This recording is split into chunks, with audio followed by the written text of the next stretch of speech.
இரக்கத்திற்கும் நியாய தீர்ப்புக்கும் நடுவுல ஒரு கோடு இருக்கிறது. தீர்க்கதரிசி இப்படி சொல்கிறார், there is a line between the mercy and the judgment. தீர்க்கதரிசியாக சொல்கிறார், ஒரு இரக்கத்திற்கும் நியாய தீர்ப்புக்கும் நடுவில் ஒரு கோடு இருக்கிறது. அதுதான் இயேசு கிறிஸ்து.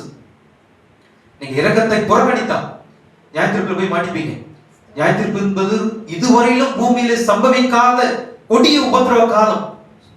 அதுதான் காத்து கொண்டிருக்கிறது. இப்ப மனவாட்டிக்கு எது டெட்லைன் தெரியுமா? டெட்லைன், எல்லாத்துக்கும் ஒரு டெட்லைன் இருக்கு. அது போல மனவாட்டிக்கு ஒரு டெட்லைன் இருக்கு. அதுதான் நியாய தீர்ப்பு. நியாய தீர்ப்பு வருவதற்கு முன்பாகவே நம்ம என்ன பண்ணணும்? பரிசுத்தமாக்கப்பட்டு ஆயத்தமாக்கப்பட்டு தேவனை சந்திக்கிறவர்களா நம்ம இந்த பூமியில காணப்படணும். எந்த சபையில என்ன பண்ண மாட்டாங்க? கண்டிப்பான உபதேசத்தை பார்க்கலையா? பசுத்தாவி இல்லை. பசுத்தாவி இருந்தாதான் அவர் பாவத்தை குறித்தும் நீதியை குறித்தும் நியாய தீர்ப்பை குறித்தும் என்ன பண்ணுவார்? கண்டித்து உணர்த்துவார். அவர் தான் சபைக்கு வாக்குத்தத்தமாய் கொடுக்கப்பட்டவர். இதோ நான் பிதாவினிடத்தில் வேண்டிக் கொள்வேன், அப்படி என்றுமா எங்களோடு கூட இருக்கும்படிக்கு ஆமென் சத்திய ஆவியாகிய வேறொரு தேற்றலவனை தந்தருள்வார். இன்னைக்கு எத்தனை சபையில பசுத்தாவி இருக்கிறார்? இல்ல. பசுத்தாவி இருந்ததுன்னா கண்கள் திறக்கப்படும். பசுத்தாவி இருந்ததுன்னா அவங்க என்ன பண்ண முடியும்? வெளிப்பாடுகளை பெற்றுக்கொள்ள முடியும்.